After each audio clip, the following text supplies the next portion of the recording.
kulendi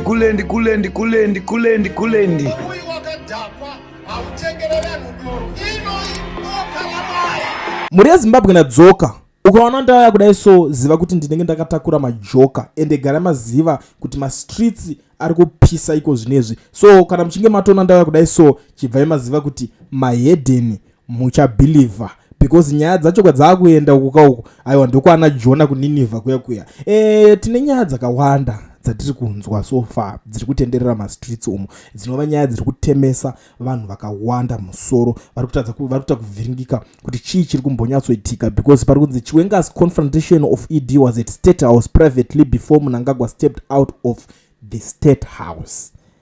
Ndo nyaya dzakutobuda manje saka patonzi iyeye makatoudzwa yeye ichange yenye yekuti pari kuzobudikira ana mutsvangwa vachigadzira to criticism tokuti zvongoita kunge tunyaya tocho tusina nedhiri totongonzi madosiers anongouya because that mutsvangwa's job is just to speak nonsense. So munhu wekuti makamupusira anogona kutodestroya munhu ne1 press yacho yamutsvangwa inogona kupedza mumwe munhu political career. If you guys still remember even paaitotaura paya achidherera VP Chiwenga madays aya achitaura nyaya pafone pakanolika that phone call achibuda nevakomana vaya ana dagapo ava maiona kana mataurira aita kuti haiwa haana kudzidza uyo ada kubvisa president kuti asei kwacho uda kuti president azokusiyira iwo wabvisa kuti asei kwacho ndo zvinoratidza kuti the word L comes from a teacher and the word R comes from your mother. Ndimukuzona saka maunza ndosaka muchiona hanzi mboya anenge achitaura maword achiti r zvinhu zvake zvisaneza r zvinhu zvisina basa rese. But thank goodness even kune iko zvinezvi kunyatsonoti zvavaitotaura kuti zvacho zvachifungwa zvine basa zvakagadzirikana and akabudisa futi imwe nyaya achiti uyu ari kuzoratidza ari kurambidza mukadzi ukake kuti anoona vana manje makaona Mary Mbayiwa akatogara nemwana wake. Saka tichati kudii ndopati kuti mahedheni muchaita sei muchibhilivha the surprising yakabuda yanga rina mudarageza pakabuda achitaura kuti VP Chiwenga munonyatsovaziva mushe imimi chana general Chiwenga rava munotamba muchida kuita izvozvo imimi munonyatsovaketa mushe here imimi. But anyway, without wasting much of your time muri Zimbabwe ndikosangana nenyaya panapa pari kunzi Vice President Constantino Chiwenga made a surprise visit to State House shortly before last week's Wednesday Politburo meeting to confront President Emmerson Mnangagwa directly. This reporter can exclusively review. Chiwenga passed Mnangagwa on the growing influence of what he described as gluttons. The Ziganandas, he accused 4 controversial businessmen of looting state resources: Deli Shingwaya, Scott Sakupkanya, Kudata Gurei, and Wicknell Chivayo. Mnangagwa manje pane mapindura akaita boss akati azvibunzi Mnangagwa defended the first of the accused, Ngwaya, founder of the Pomona dump site project, saying simply, he is my friend. He also attempted to justify his relationship with Sakupkanya, Tagurei, and Chivayo. Agonanoda kuti manigirina mabhiza akasungwa. Last time I heard kuti uya kuningina kungotora something like 90,000 every day for doing absolutely nothing. Saka marara racho muri kutora here, muri kuzocollect here.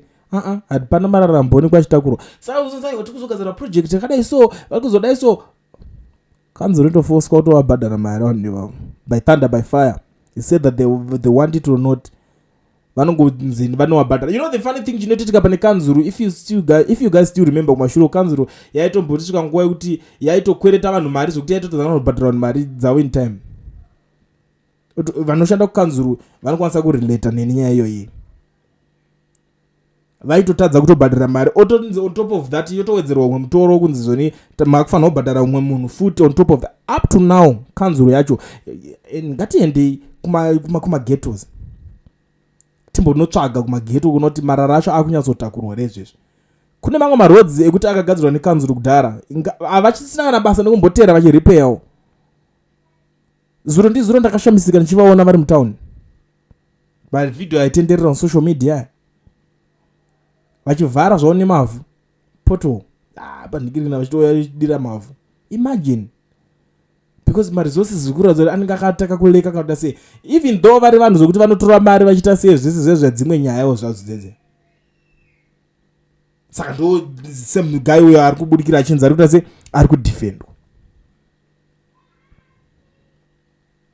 yeah ndiari kuzongodefendwa iyeyo wekupomona damside ende pana matukewo anga abudawo offside. I think yamatuke makainzwa yamatuke achitaura kuti zvoni kuna VP Chiwenga achinzi you seem interested in the presidents, can you come clean?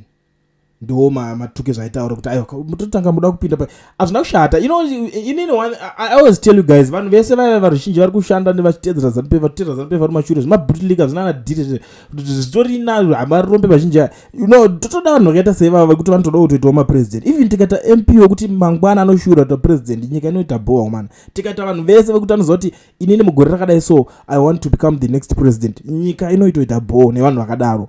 Bozananga achitoshanda achita zvinhu zvake achiziva kuti mangwana ndichapindawo, saka kana pandichapindawo saka ndichanyasoshanda zvakanaka. Kwete kuti unosvika webvunza chimubvunzo chisina nebasa rese kungotsvaka controversy. Ndotsvaka zveso vamwe vakazadzwa mumastreets vari kungotaura nonsense. Umwe ari kungolikisa maaudios achitaura zvavari kungoda kuti aiwa hai mitinganzi taisa uyu as a president sei. Chikampeni chikutorohwa kunzi aiwa ndiye ari connected nemachina. Iyo nyaya I think ndamboitaura kai. Kuti pari kunzi pakuaccuswa kuti ndiye ari connected nemachina zvekudaro kutodarikidza ari kutonga kwacho. And I was like kana ari connected nemachina ko anenge achitonga basa rake racho nderei ane right kengowamisa kuti anoda kuvaona munyika mangu zvatopera. Uyu ndo panezota nharo ngavarambe vachiuya achiwane chiyo panyaya dzacho idzodzo. So panyaya dzacho dzosi arisati rabudikira pari kunzi hanzi akasvikirwa kudeni, akasvikirwa achiri paStatehouse ndo pakatanga kutoudzwa ipapo. Hadzi wada kuzonyebera kudzunga kuti adhosi arakati because unozati kuti maitikira zvakaita zvinhu zvakangoitika so fast so. And you know the funny thing, people like ana Mtsvango vakazoti dosi racho rakazoshowa kuti ndiani ada kuti ndikirina but tata kutoziva kuti ndiani akagadzira dosi yakudhara and the president vakatotiverengera kuti hede. And you know I know kuti maZimbabweans ese vangakamirira kuti toda kuchiona chinhu ichocho chichiitika. Chifirimu chacho maitikira chakaita vanhu vangavamirira kuda kunyatsoona kuti zvazvinyatsotaurwa mataurirwo api chaiwo vangachinyatsoudzana sei. Pane pamwe pakuti even majournalists abvumidzwa. Pane dzimwe nyaya dzekuti abvumidzwa kutombocapture mamemories akadaro something like that. Hazvibvumidzwa even kana kuti patobuda footage yakadaro. Even kana pane vamwe vavo majournalists vanoda vari vavo ivo. Vane vavo ivo majournalists vanofamba navo vestate vavo vanoshandisa ivavo vavo vekuti ndo vanenge vachizoendesa zvinhu kuna ZBC chichivaiva ndo vavo ivavo vekuti vanongovaudza vari easy to control izvi musabudise zvani maona zvaitika musapublish kana kutoti vega vanotosensa mahwana acho vanotokata kuti apa tichabudisa patoipapo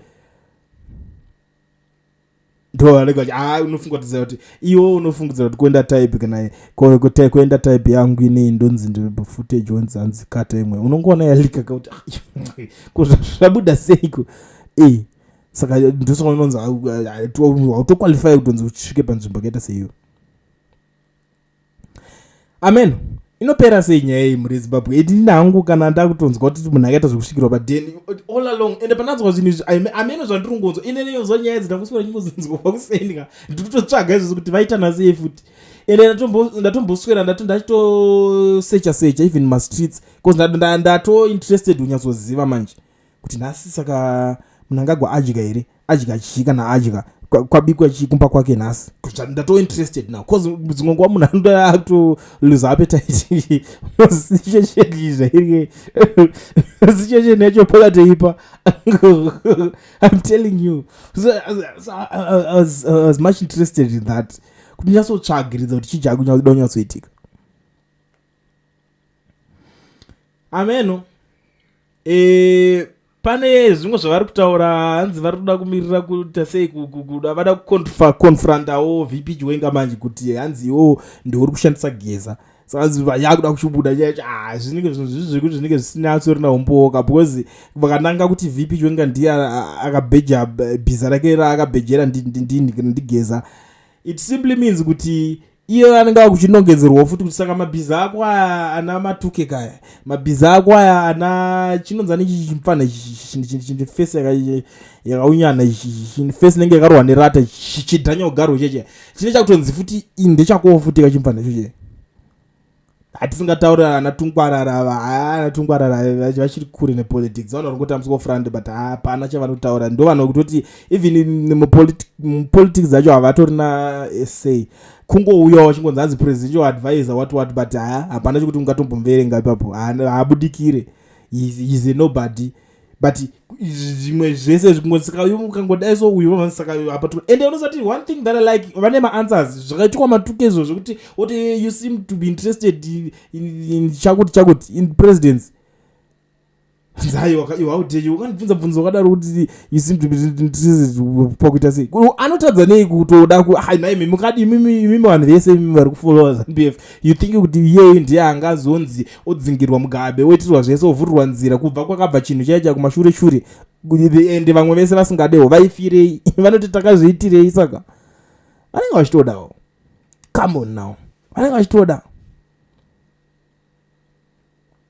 anyway pari kupisa pari hot nyaya dzacho ndo dziripo vakomana tangoti ndingopfura nepapo zvanditira fani kuti ndakatanga confront kudhena satani inini nguva yese all along ndototi pamwe nyaya yakangotangira kudosia ikoko zvikadikirina yekutonzi mani zvakatanga tombo confront kudhena saka pari kupisa I think kwatosara nyaya yacho abayasara katambo kadiki ipo zvino manje dzinotachana zvipadiki munogona kungonzwirira ipapapo ndopapa kuti uyo anga akuofa kuresigna makainzwa nyaya yekuti Mnangagwa anga akuofa kuresigna akunegotiate kuti I know ndokona ngoresigna I was like you know ndakanonokerwa I can't wait guys I can't wait for that to happen come on I can't wait I can't wait ngazviitike ngazvirambe zvakadaroka ndozvizaita nditi azvironetsa but without wasting much of your time asinotaura zvinhu zvakawanda dangozisa vanhu vese vari muSouth Africa kuti kana uchida kuregisterwa company obva wavhurirwa FNB business account usina work permit kana study permit bata education research company iyo ndio inoregistera vanhu yovhurira machinchi uri kwauri ikoko you don't need to go kwavari vanokuitira vari kwavari ivo saka vabate turai ma screenshot mutaure navo namba dzavo ndatokuisira pa screen ipapapa mubatsirikane azvini zvinhu zvakawanda iwo wagara una permit but une passport yako iyo ndio inoshanda nekamari wombijana handiti saka garai mataura navo vakuitirei